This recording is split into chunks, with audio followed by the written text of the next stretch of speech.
Alors, toujours au Musée des cultures du monde, ben maintenant avec son directeur général, M. Christian Marcotte. Bonjour. Bonjour. Depuis combien de temps êtes-vous le directeur général? Depuis janvier 2019. Donc bientôt 4 ans. C'est bien. Êtes-vous originaire de la région? Pas du tout. Je suis nord-côtier. Ah, de quel coin exactement? De quelle ville? Je suis né à Bécomo et grandi là. J'ai quitté pour les études à 18 ans comme la majorité des nord-côtiers. Sans jamais y retourner? Je suis retourné 17 ans plus tard, pendant 11 ans, pour être le directeur du musée régional de la Côte-Nord à Sept-Îles. Donc c'est ça. J'ai quitté Sept-Îles pour m'en venir ici. Et est-ce que c'était le poste que vous occupiez avant de venir travailler ici? Oui, oui, exactement. J'ai été 11 ans directeur de ce musée avant de prendre la direction ici. Et qu'est-ce qui vous a amené à faire le saut? Ben, après 11 ans, on a commencé à faire un peu le tour du jardin. Puis aussi, il y a des raisons familiales, là. Mes parents habitant la région de Portneuf. Ben, c'est ça. On avait, j'ai eu un petit garçon entre-temps.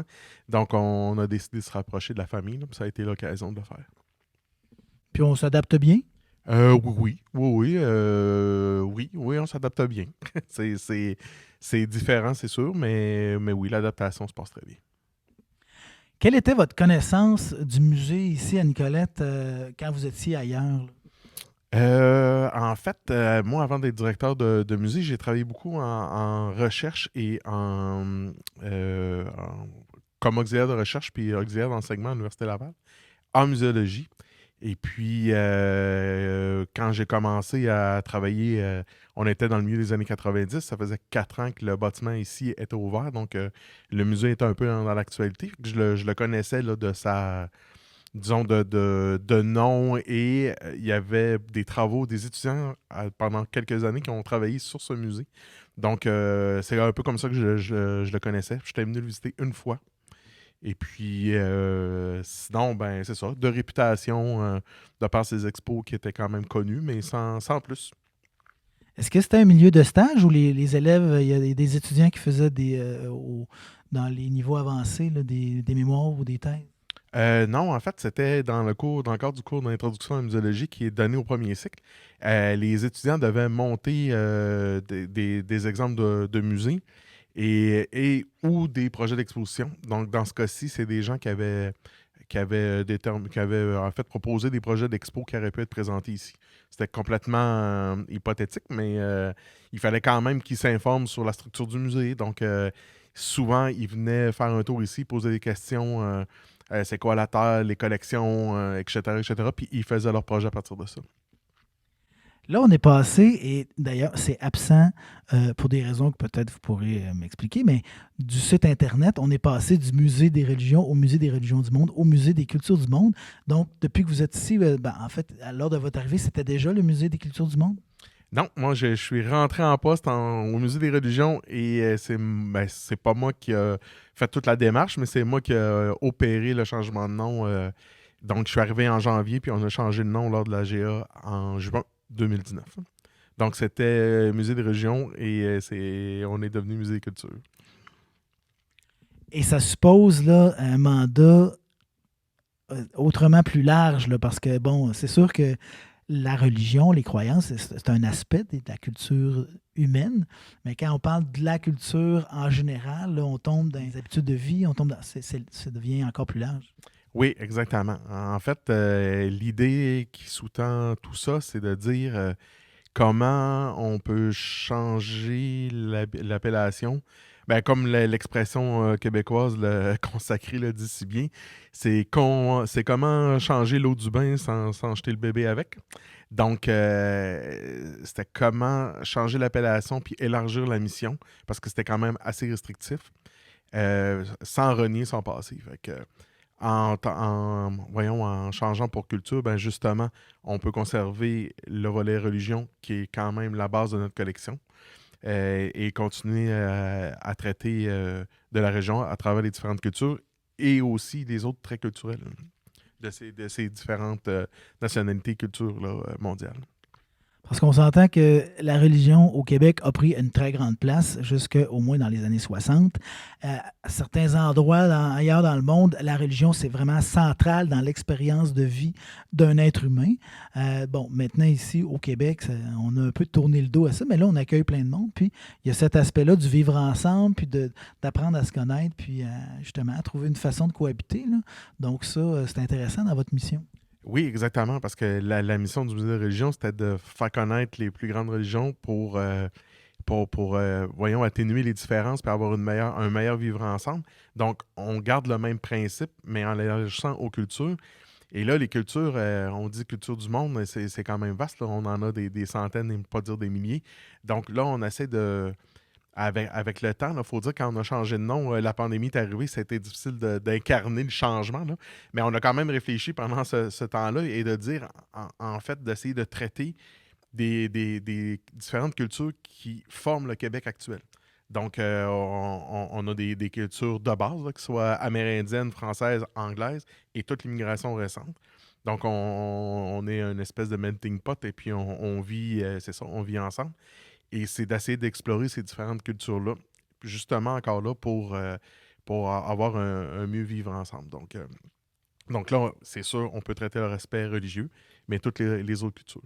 Puis le premier projet qui a incarné ça un peu, c'est l'exposition de photos d'Isabelle Leblois qui présentait les portraits d'immigrants ici dans la région centre du Québec. Donc, ça nous permettait d'avoir un aperçu de qui compose notre société là, ici au centre du Québec.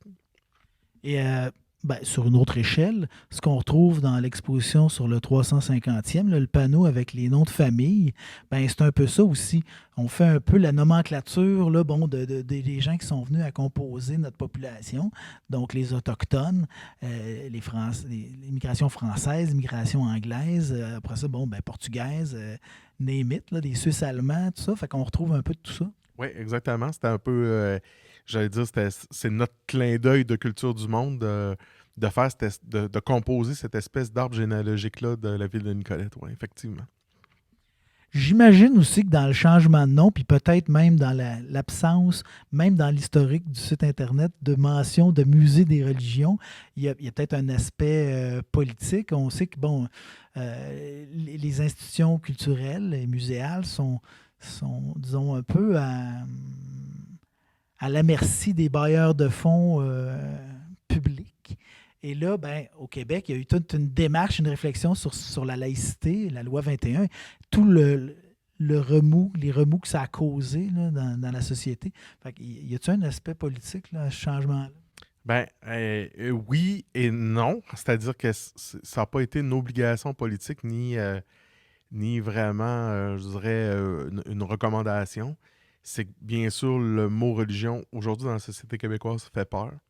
Dans les bureaux d'accueil touristique, quand on parlait, on suggérait aux gens d'aller voir le musée des religions du monde. Les gens disaient: ah, non, non, la religion, ça ne nous intéresse pas. Sauf que si les gens parlaient des expositions qui étaient présentées, là, ils étaient intéressés par les expos. Donc ça, c'est la première puce à l'oreille, disons, pour dire que le nom ne collait plus à la réalité actuelle. Et oui, certains bailleurs de fonds, qu'on nommera pas, mais qui est une société d'État, fait que vous ferez le choix dans celle qu'on a. Donc, le musée a déjà présenté une demande et la société d'État en question a renvoyé une lettre en disant qu'il ne finançait pas les sectes. Donc, le musée des Régions du Monde à l'époque étant une institution reconnue, soutenue par le ministère de la Culture et un organisme de son propre gouvernement reconnaît ça comme une secte et non pas comme une institution culturelle, il y a un gros problème là. Donc, si eux le perçoivent comme ça, comment les autres peuvent le percevoir? Fait que je pense que ça a été. Je n'étais pas là à l'époque, mais ça, je pense que c'est vraiment le pivot qui a fait tourner la situation puis qui a dit ouais, là, je pense qu'il faut qu'on change d'appellation. L'aspect puis un peu qui est paradoxal avec religion, culture, ben, c'est que la religion, c'est ce qui a inspiré des artistes à travers les époques à créer des œuvres d'une beauté incroyable. Euh, on va dans des endroits, on va vouloir visiter, je sais pas, la cathédrale, voir les vitraux, on va vouloir voir l'architecture de monuments, bon, peut-être de patrimoine religieux, tout ça. Donc, en même temps que on a de la misère à vivre avec la réalité religion, mais ce que ça nous a amené, peut-être parce que ben, des fois l'Église avait de l'argent, puis disons, commandaient des œuvres à des artistes, peu importe la façon, ben, ça a créé quand même un trésor de beauté.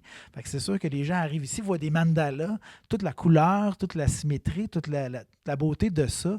Ben là, bon, OK, c'est relié à une religion, mais puis c'est intéressant de savoir c'est quoi le lien, mais ça devient quand même secondaire. Tu peux juste apprécier que c'est beau, là.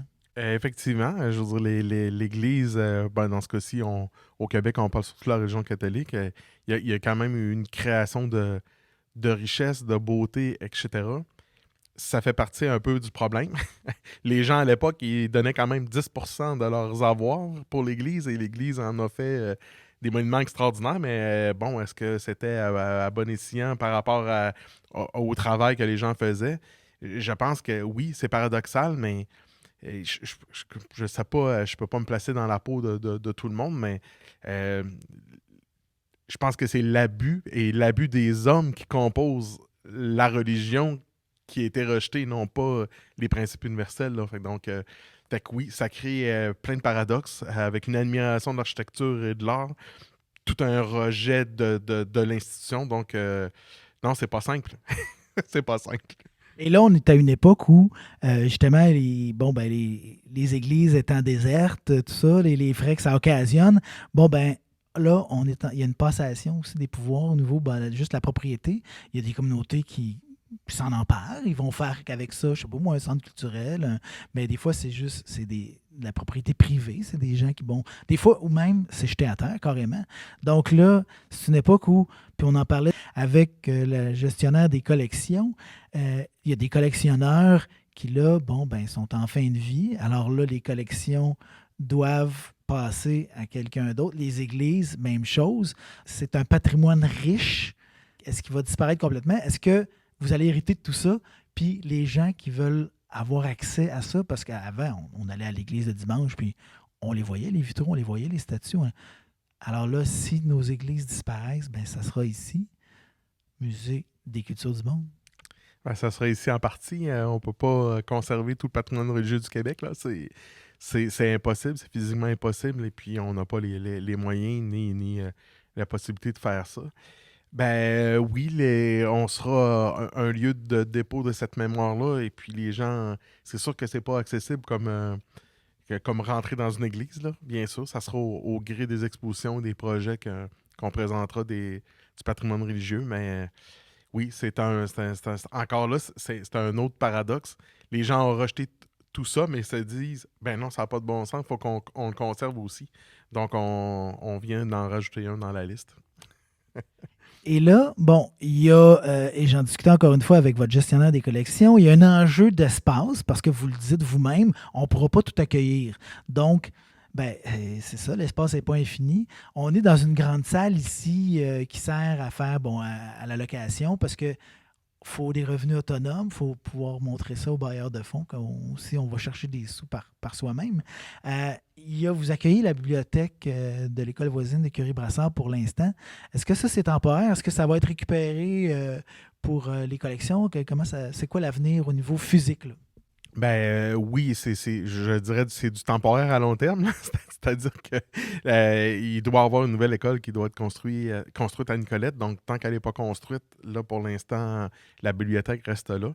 Bien sûr, quand ils pourront réintégrer, ça pourra réintégrer l'école, ben oui, ça a un espace qui pourra servir à l'entreposage, soit à l'entreposage de collection ou aussi pour présenter des expos. Il y a du mobilier, on a toutes sortes de choses. Là. C'est pas juste les objets de collection, ça nous prend un endroit. Et dans la grande salle où on se trouve en ce moment, bon, il y a cette bibliothèque-là, mais derrière vous, il y a un espace qui est comblé avec des rideaux, mais là, c'est de l'espace d'entreposage. Donc, est-ce que c'est là, ça va s'en aller là, puis on fera d'autres choses, je ne sais pas, mais oui, éventuellement, hein, tout ça pourra se transformer. Et puis, pour garder des revenus autonomes, puis aussi pour le côté pratique, on a des rencontres qui se font ici. On a besoin quand même d'espace de rassemblement. Donc, c'est sûr que la salle ici ne devrait pas accueillir de collection. Là, ce qui nous sauve en ce moment, c'est qu'on loue des espaces au séminaire et qu'il n'y a pas de raison qu'on sorte les collections de là pour l'instant. Mais on est en réaménagement des collections justement pour pouvoir accueillir des pièces majeures dans l'avenir qui qui risquent d'être dirigés vers ici. On parle du grand séminaire là, qu'on peut voir. En fait, s'il n'y avait pas le nouveau complexe funéraire, on pourrait le voir, le grand séminaire. Là. Exactement. Donc, c'est votre voisin tout proche. Oui, il ne faut pas oublier, on est construit sur les terrains du séminaire ici, du grand séminaire. Donc, oui, c'est le voisin et on occupe en fait un espace sur leur terrain. Là, vous êtes arrivé juste avant la pandémie. Pouf, pandémie. Plus de visiteurs. Donc là, bon, justement, c'est le temps peut-être de penser à ce qui va venir ensuite ou se réinventer. Hein, on l'a-tu entendu, celle-là? Donc, comment que vous avez vécu ça, la pandémie? Quelle a été votre réflexion? Puis, qu'est-ce qui s'en vient là, pour le musée à moyen long terme? Bien, premièrement, pouf, tout le monde est parti. Tout le monde, les employés sont pas là. Donc, on n'est pas dans une très grande réflexion. On est dans une attente de savoir là, qu'est-ce qu'on va faire, qu'est-ce qui nous pend au bout du nez. Ensuite, c'est le branle-bas de combat d'adaptation à tout ça. Donc, les 6 premiers mois, disons, ont été juste, bon, on vit comment dans le musée avec cette pandémie-là? Qu'est-ce qu'on fait? Annulation des projets d'exposition parce qu'on ne sait jamais quand est-ce que ça nous pend au bout du nez. On s'est battu pour pouvoir garder notre boutique ouverte, surtout à la fin 2020, à la période des fêtes. On avait refermé les musées, mais les boutiques étaient ouvertes. Nous, on a une boutique, fait que là, on trouvait ça injuste. Fait qu'on s'est battu, on a gagné notre cause. Qu'est-ce qu'on a fait? Ouais, se réinventer. Mais comme je dis souvent, moi, je ne suis pas un boulanger, là, je n'inventerai pas un autre gâteau là, pour changer et diversifier. Et je présente des expositions, j'accueille du monde. On ne peut pas accueillir de monde. C'est sûr que la réinvention a été un peu... mais on a été à l'affût des opportunités. Et puis, bien, est arrivée la bibliothèque scolaire, étant donné les besoins d'espace. Donc, on s'est réinventé comme ça, en accueillant quelque chose, mais tout en restant, en fait, dans les principes de notre mission. On est un lieu culturel, accueillir une bibliothèque scolaire, on n'est pas trop loin de notre profit, là, quand même. Et puis, ça a été de réfléchir sur des prochains projets d'expo, de travailler justement sur l'expo du 350e. Ça nous a donné un peu de latitude pour travailler ça. Puis aussi de voir comment on allait s'orienter. Et puis, bon... l'idée, c'est bien beau de parler de culture du monde, mais on a notre propre histoire et propre culture. C'est de faire une certaine ouverture au local. Donc, est-ce que ça sera... comment ça va prendre forme? C'est difficile parce qu'en fait, la première exposition locale, c'est le 350e, on va dire ça comme ça. Puis dans l'avenir, ben là, on travaille avec différents partenaires pour développer ça, pour accueillir des projets qui peuvent venir d'ailleurs, mais de notre région. La tournée que j'ai faite, vos expositions actuelles, en fait, 2 de vos expositions avec le guide Dominique Mascotte, j'ai demandé de faire ça vraiment comme si c'était un groupe qui l'accueillait pour montrer aux gens, parce qu'il y a des gens pour qui venir dans un musée, là, c'est très loin d'eux. Leurs parents ne les ont jamais amenés dans un musée. Ils sentent que c'est pas pour eux. Donc, dans un but pédagogique, de peut-être enlever un frein, là, leur montrer que ça ne mord pas. Puis, Dominique a fait comme si j'étais un groupe, puis on s'est promené comme ça à travers les expositions. Donc, il y a toute cette partie-là de... Puis, ça y contribue, le fait que les jeunes viennent ici, la formation du public, là. Oui, exactement. Il y a comme un aura autour des musées, puis les gens... un aura ou une bulle, puis les gens ils pensent qu'ils ne peuvent pas traverser cette bulle-là, que c'est réservé, je ne sais pas à quoi, une élite, mais on est une institution démocratique, ouverte à tous, et puis qui est là pour tout le monde. Donc oui, la présence des élèves, ça fait partie... Déjà, ils viennent visiter le musée, puisqu'ils sont à proximité, ça va bien. Mais de venir hebdomadairement au musée, ça va faire tomber des barrières, ça c'est clair sur le long terme. Et ça fait partie de la décision aussi de dire, ben, on les accueille, on va en profiter. Il va y avoir une éducation qui va être faite auprès des jeunes. Et les parents viennent les chercher. Et les enfants peuvent parler du musée à leurs parents. Oui, les parents viennent la chercher. Les enfants en parlent. On accueille l'an passé avec l'école. Ils ont tenu un salon du livre ici. Donc, les parents sont venus magasiner aussi. Donc, ils rentraient... dans le musée, l'idée, c'est de faire rentrer les gens pour qu'ils se rendent compte qu'il n'y a pas de piège qui les attend, on les torture pas, ils ne seront pas séquestrés dans les réserves. Donc, ça aide. Est-ce qu'on a gagné des visiteurs avec ça? Je ne sais pas. Mais je me permets de croire que sur le long terme, on va en gagner. Christian Marcotte, là, il est directeur général.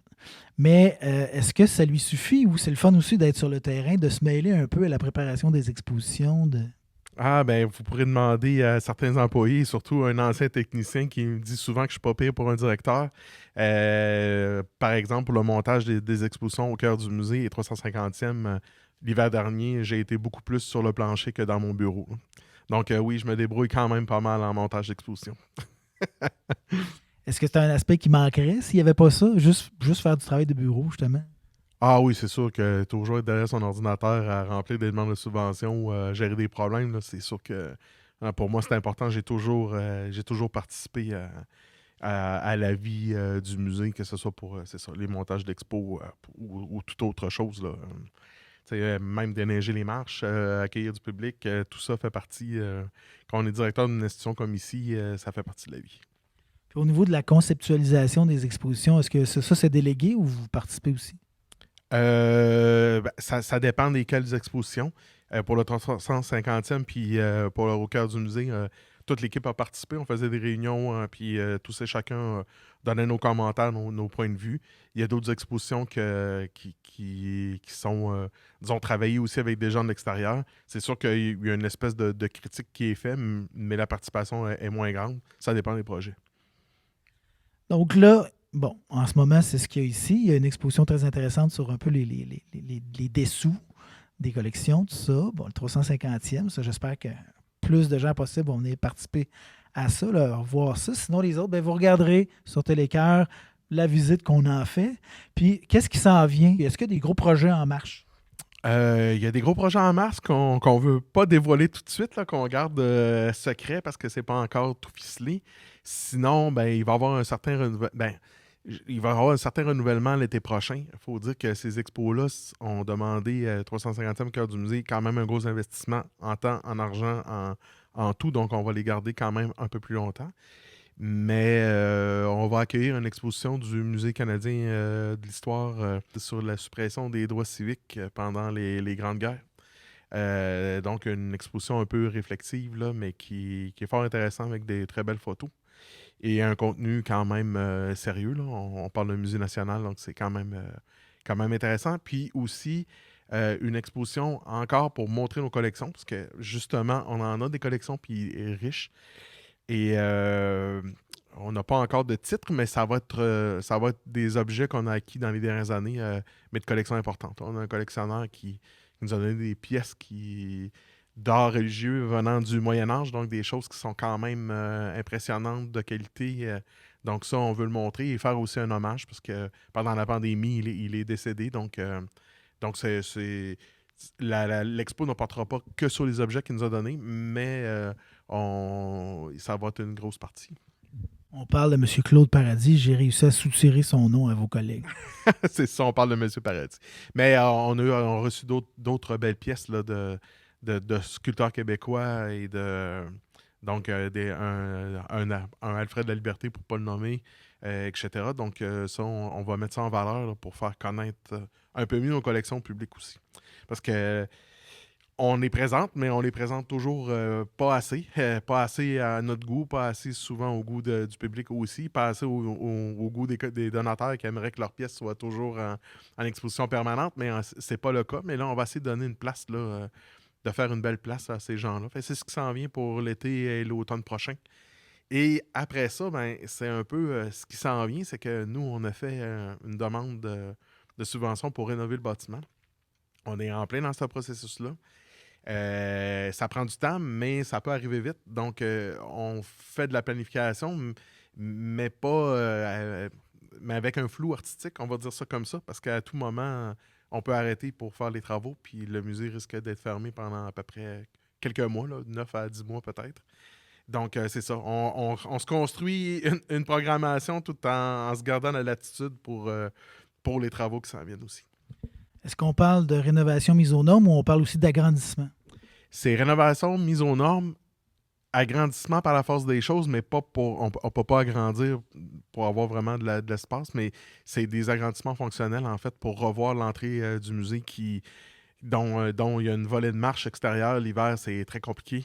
La rampe pour les personnes en mobilité réduite n'est pas aux normes, donc on va essayer de créer un hall d'entrée qui va créer un agrandissement, puis aussi faciliter le transport des expos puis des objets, puisque notre débarcadère comprend un tournant à 90 degrés.